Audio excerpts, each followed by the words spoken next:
pag sumama ka sa Bagong Pilipinas Servicio Fair? Naku. Totoo yun. Oh. Alam ko eh, nabigyan ako nung pumunta ako. Naku. O ngayon, kung sinong congressman ang makikipagtalo na hindi totoo, pakitaan tayo ng cellphone. Nako. O sige, sabihin mo, pumunta siya dito, pakitaan kami ng cellphone. May message yan na matatanggap mo eh. Oh. Oh, ano? Ika nga nitong siya. Dito, tsoko na tao.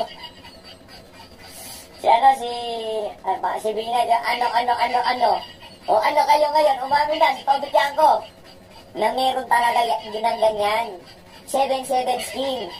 Hawak talaga ang tambak. Anak ng toka, oo. Kapag sumama ka sa bagong, ano ba yun? BPSF. BPSF. Pag sumama ka doon, meron kang 7 million AIC, 7 million MAIC, 7 million Nako. Padya. Diba? Pag sumama ka sa Bagong Pilipinas Servicio Fair? Naku. Totoo yun. Oh. Alam ko eh, nabigyan ako nung pumunta ako eh.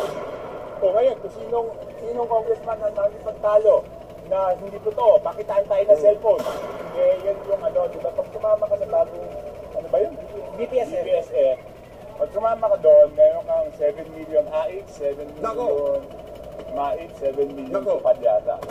Si Congressman Tobit Yanko umamin na maging siya itinalo noong 777 scheme nitong si Tamba na kung saan pagka sumama ka doon sa Bagong Pilipinas Servicio Fair, makakatanggap ka ng 7 million sa MAIC, 7 million sa Tupad, at 7 million sa ATAP. Yan ho hindi ito makagawa.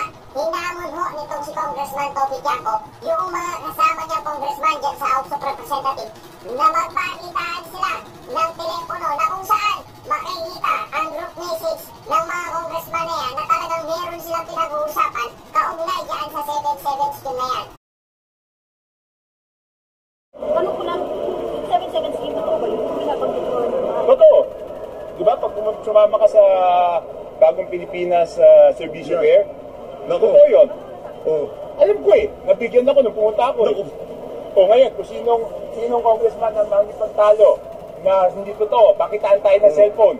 Nako. O sige, sabihin mo, pumunta siya dito, pakitaan kami ng cellphone. May message yan na matatanggap mo eh. Oh. Oh, ano? Ika nga nitong siya.